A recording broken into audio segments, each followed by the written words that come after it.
Hey guys, it's Brandi. How are you today? Can somebody please let me know if you can hear me okay?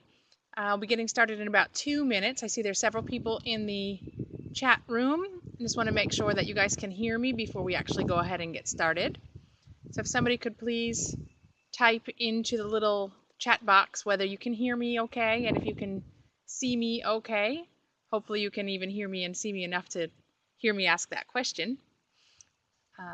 Okay, thank you. So I hear you. Does the sound okay? Is it a little muffled or is it good? Last time I did it, people were telling me it was a little muffled. I made some adjustments, so hopefully that is a little bit better. Perfect. Okay, great. Thank you so much. So we're going to be getting started in about 1 minute, giving people time to jump on. Thank you. Excellent. So getting more feedback that it's good. Getting more people some time to jump on because we're supposed to start at 1:30. It's 1:29, so we'll be getting started promptly. I hope the weather is gorgeous and beautiful where you are today. It is a beautiful day here in South Carolina, and definitely enjoying the spring weather and the birds chirping. So instead of just letting you guys look at the boring wall behind me in my office, I figured I'd share some sunshine with you today. Okay, it's 1:30, so we're going to go ahead and get started. I'm sure other people will be joining us as we go in, or else they'll be, oh, you have a snowdrift in your front yard. Yuck. Well, you can look at the sun behind me, and I'm sending you the warm weather. Melt all that snow away. Although snow is beautiful, so I do love seeing snow too. But I am ready for spring. Anyways, so we are going to go ahead and we're going to get started. Today, what we are going to be talking about is how to successfully work with staff members to get them on board with the implementation process. Because as you know, staff members really are part of the key to a successful implementation strategy with nutriMetrix, and they can either make or break the implementation. No matter how great your plan is for nutriMetrix implementation, if you don't have someone in the office who's bought into it and can actually take action to make the plan come alive each and every day, the best planning in the world isn't going to work. So one of the keys to successful nutriMetrix implementation is to find an ally in a staff member that can be that key point person that helps to drive things forward in the practice. So how do we do this, right?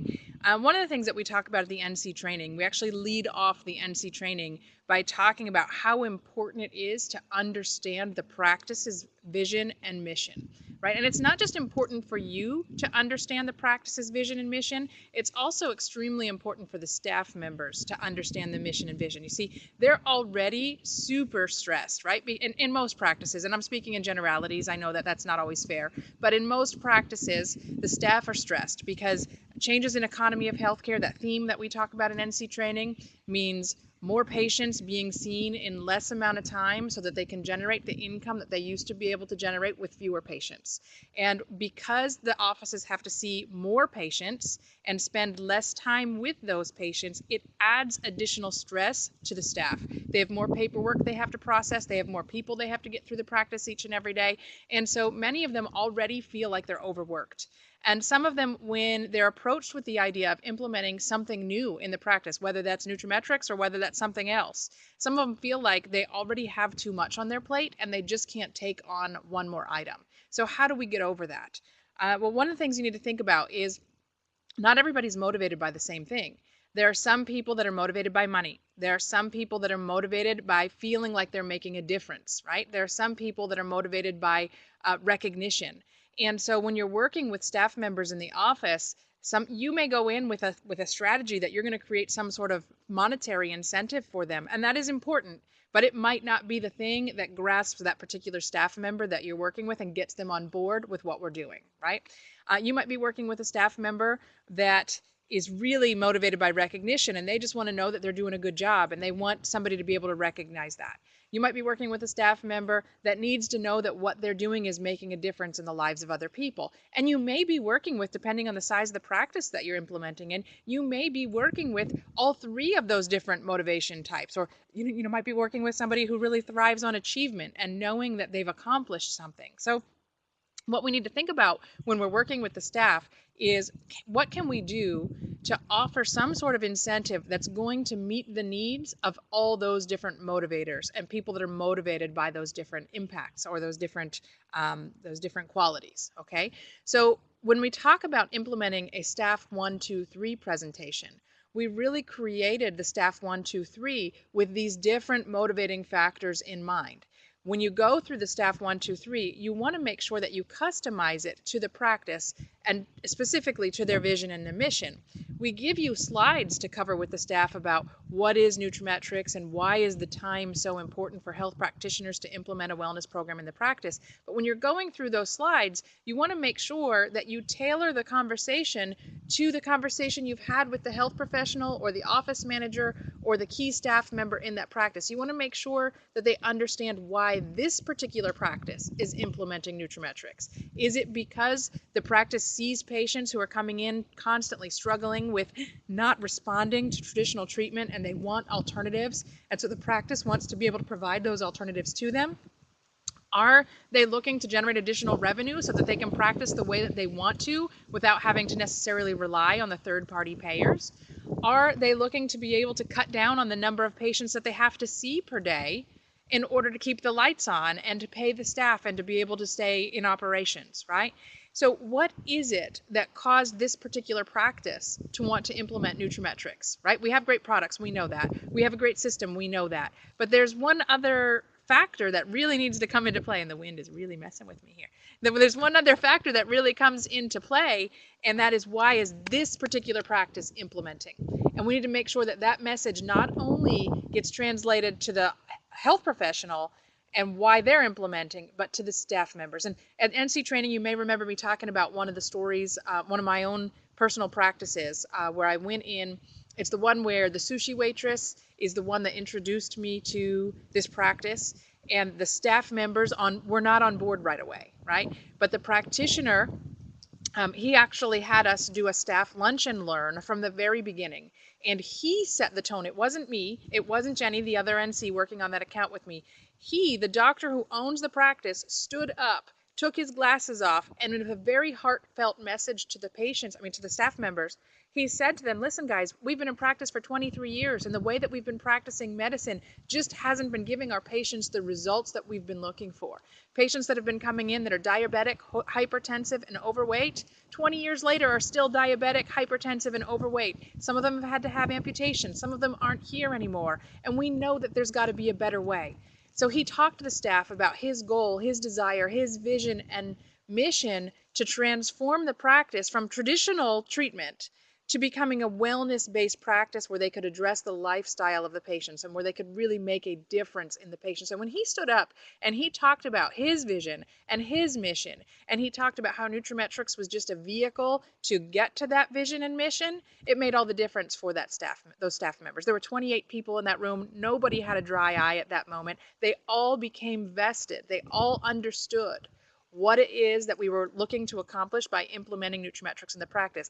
It turned nutriMetrix into being something that was an integrative part or an integral part of the practice, and not just something new that we were offering to try to sell products to the patients, right?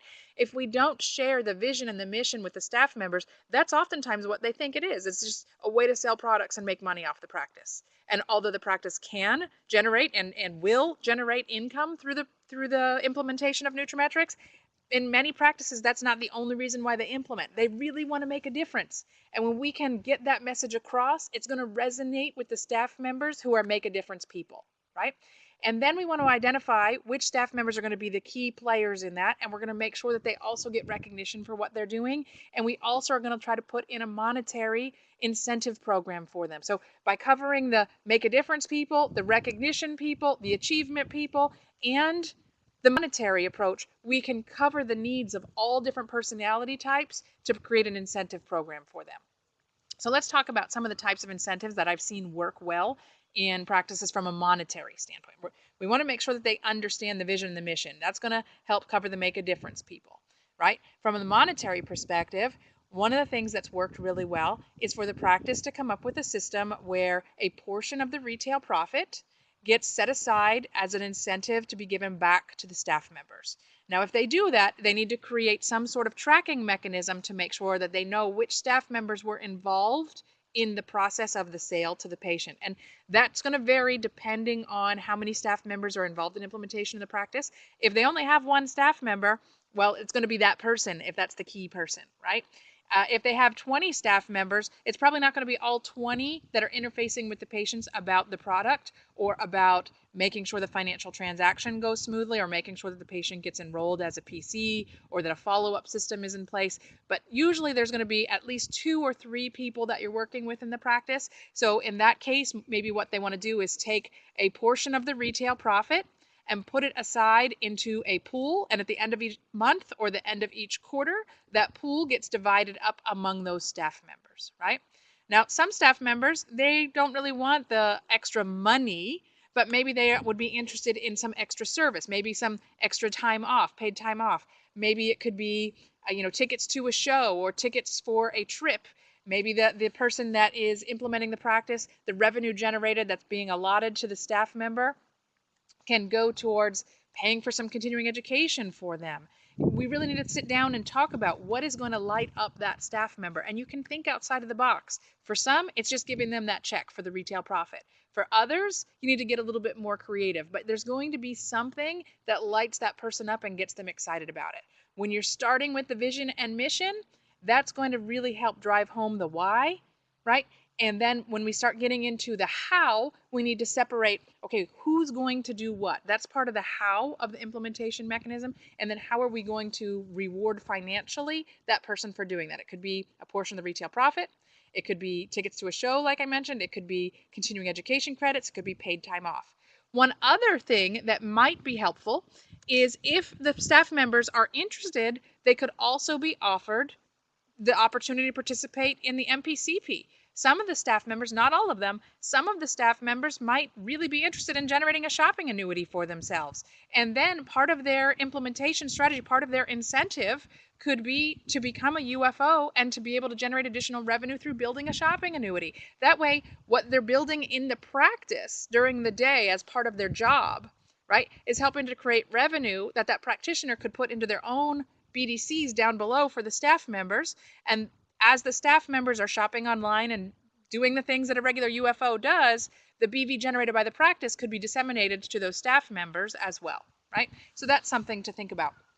Now, where it gets a little tricky is it's not always as easy as it sounds, right? Working with people does not always, people are great. That's one of the great things about our business is we get to work with people. But one of the hardest things about our business sometimes is working with people that can be a little bit difficult. And some people just might not be interested. You might be working with a practitioner who's on board 100%, but they might have a staff member who just can't get behind the idea. Maybe they have been raised in a more traditional line of thinking and they don't believe in supplementation, right? I want you to think back when you run across these types of people. I want you to think back to the Simon Sinek talk about we don't need to do business with everybody who needs what we have. We need to do business with people who believe what we believe. Sometimes we run across a practitioner who believes in what we believe, but the staff members that work for them don't. Then that creates a little bit of a conundrum because that's what's going to really test how committed is the health professional to implementing NutriMetrix into their practice. Some of the practitioners that I've worked with in the past that were really excited about coming on board, they couldn't get their staff members on board no matter how hard they tried. It boggled my mind because I'm thinking in my head, who signs the paycheck, right? Do you give your staff members the option of what they do as part of their job if you're paying them to do it? That's kind of how I was thinking. But in this particular practice where I had an orthopedic surgeon on my team who was really excited about NutriMetrix, was taking a ton of the products himself, his family was using a ton of the products, they loved the products, but every time that I would try to get back in after they opened their account, the office manager, who was not a believer in supplementation, gave me a really hard time. She wouldn't book appointments for me. Product would come in and it would never get unpacked. The boxes would just sit in her office on the floor collecting dust. She wouldn't even unpack the boxes or open them. So whatever I had worked on with the practitioner to get an implementation plan in place was hitting an absolute wall, right, with the office manager. She just was not interested. And there was nothing that we could do that would change her mind. So I had to have a hard conversation with him. And the conversation had to be like, well, is she supporting the vision and mission for your practice? And he said, no. And I said, okay, well, how much do you want to achieve that vision and mission? Because if she's not supporting your vision and mission and she's holding you back from achieving your vision and mission, then you might need to reconsider, is she a good fit for your practice? Well, the challenge in this particular office was she was family. We know how tough family can be. And sometimes it's not always easy to just say to a family member, well, you're not supporting my vision and mission. Adios, time for me to find a new office manager. If she was not family in that particular practice, he probably would have started a job search to find somebody who believed in what he believed. And if he would have done that, I'm guessing he would have been able to achieve his goals, not just nutrimetrics goals, but his goals of becoming an integrative practice much easier because he wouldn't have somebody fighting against him all the time. So there are going to be cases where the practitioner wants to come on board, the staff members are not, and that's okay. If that practice is not going to move forward, there are a lot of practices out there where the practitioner believes in what we believe and they have staff members who believe what we believe, or they're willing to find staff members who believe what they believe. In one of the other practices that I worked with, the biggest account that I ever worked in, where they had 22 practitioners on staff, and then they had 50 some staff members supporting that practice. We started a new interview process, and when there were certain staff members who were just there because they wanted a job, who were just there to trade time for money, and they were not committed, not only to nutrimetrics, but they weren't committed to doing really anything the practitioner wanted to do to transform their practice from a standard model to more of an integrative model. The doctor realized that those staff members weren't going to help him accomplish what he wanted to accomplish for his practice. And then he realized that that meant they weren't a good fit for working for him. That had nothing to do with nutrimetrics. Nutrimetrics was kind of the conduit that helped him realize that, because they gave him a real attitude about implementing what he suggested in the office. But let me just tell you this, Marty Weissman is who I report to at Market America, right? Marty Weissman is my boss. If Marty Weissman tells me to do something and gives me a direction as part of my role as director of training for nutrimetrics, and I say to him, I disagree with you completely, Marty, I don't care what you say, I'm not doing that, I probably wouldn't be in my role very much longer, would I? And I want you to think about if you've ever worked for someone else before. If you've ever worked for someone else before and they ask you to do something as part of your job and you give them a really hard time about it and you refuse to do it, would you still be employed? So it becomes interesting when all of a sudden we have staff members who are blocking the implementation process. And if the practitioner is not willing to address that, what that means to me is that practitioner isn't really serious about implementing nutrimetrics, even though they personally might believe in what we're doing and they personally might think it's a great idea. If they're not willing to make the change to actually get a staff member on board with implementing, then you're probably not going to get very far with that practice.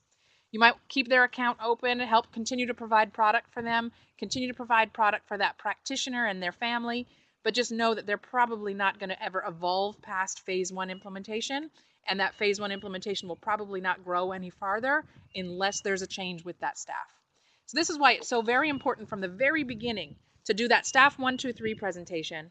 Help all of the staff members understand why we are implementing the program in the practice. Get them on board with the vision and the mission, not your vision and mission, not the vision and mission of nutrimetrics, but the vision and mission of this practice to become more involved in implementing wellness solutions in their practice, of which nutrimetrics is just a vehicle, right? It's not just about nutrimetrics, it's about the practice's vision and mission, and can the staff get behind that? And then once you have the staff understanding what the vision and mission is, put together an incentive plan that meets all those different motivating factors. Does it give recognition to the people who need recognition for doing what they're doing? Does it reward them for their achievement? And whether that reward is a monetary reward or it's something equivalent to a monetary reward, like paid time off or tickets to a show or a spa weekend or just a trip away. How many of you have seen people on social media when they win a trip for something? They get super excited. They tell all their friends and family about it. It's something they get really proud about. Well, what if a portion of the money that's being set aside from the retail profit of implementation in the practice gets put away to send a staff member on a cruise as part of their reward, right? You can get creative with it. There's no standard, well, this is what works in every practice, because we're working with people and everybody's different. What motivates people are different. What people are interested in, what gets people fired up is different. I've shared the story about the practice that took their entire staff to the Renaissance Fair with part of the retail profit. And it wasn't just the staff members, it was the staff members and their family. They did a whole big family event, and they used part of the retail profit from nutrimetrics implementation to do that. So it allows them to create a community where, without the doctor having to pay out of their pocket to pay the staff members for things that they want them to do as part of their job of implementing whatever they want them to implement in their practice. If they were going to implement some new testing solution or blood testing solution in their practice, they probably wouldn't give them a choice for that. But if we don't set the tone from the health professional to the staff that this is now part of their job, that creates some challenges, right? So I had asked in the Facebook group when I announced this today, let me just see if anybody else wrote in any questions. And while I'm looking at this, if you have any questions you want me to address, please type them in the chat box or the question window. But I had put in the Facebook group, what do you guys want me to cover when talking about implementation difficulties with staff members? And one of the things that was mentioned was just that how do you create staff incentives? So I think I covered that. And how do you excite them to be more excited in the process? Well, you get them excited in the process. Excuse me. You get them excited in the process by connecting with them, helping them know that they can be a part of something really big, helping them know that they can really make a difference. If you go in and you just talk about this is what we're going to do because we say so, you're not going to win their hearts. You're not going to win their action, right? But if you go in and say, this is why the practice is implementing, and have the health professional involved in that process and have them talk about their long-term goal, their long-term vision for what they're trying to accomplish with their patients, and you involve them in that process, and as patients start getting results, you share those results with the patients so it's something that they can feel good about and they don't feel like it's just about selling product. That makes all the difference, right? Because if you don't take the time to do that, they're going to think it's just about selling product. And if you don't take the time to do that, they're going to think about it's just making the practice more money, which if that doesn't translate to them, it doesn't mean anything to them, right? So hopefully that was helpful for you. There is a question that was typed in. Okay, you're welcome, Robert. I'm glad you enjoyed it. Thank you for your feedback. Cross-referencing of other practices. Not quite sure what you mean by that. Can you clarify that a little bit? You said mention cross-referencing of other practices. Robert, can you just clarify a little bit more about what you're talking about there? I'm thinking maybe it is that you're talking about that they can build in alliances and creating a whole wellness movement in their community. That was one of the other things that was really exciting for that practice, that the doctor stood up and took off his glasses and said, after 23 years, what we're doing is not working and we're going to do this together. What he was really excited about doing was creating a wellness movement in his community, and he wanted to reach out to other practitioners because he knew that the patients that he was seeing were also being seen by other practitioners, and he wanted them to know why they were doing what they were doing, and he wanted to invite them to be a participant in the wellness movement that he wanted to launch in that community in Pennsylvania. Okay. I don't see any other questions. Robert may be typing a little clarification there. I'm not sure if I answered what you were looking for. I hope I did. If you have any further questions after today, if you're watching this on a recorded session, you can write your questions below the video on the recorded session, or you can always ask them in the nutraMetrix Facebook group. We're there to answer your questions as often as you have them. We do hope that you try to find answers on your own by looking through the training materials first, but if you can't find them, ask them in the Facebook group. You can answer each other's questions. We'll answer them as well, and we hope that this is a great resource for you. I wanted to thank you guys for taking the time to visit with me today at 1:30 on this Lunch and Learn session. I look forward to seeing you on a future live meet. Thank you very much, and I hope you guys enjoy the rest of your day. Wherever you are, have a wonderful day. Thanks, guys.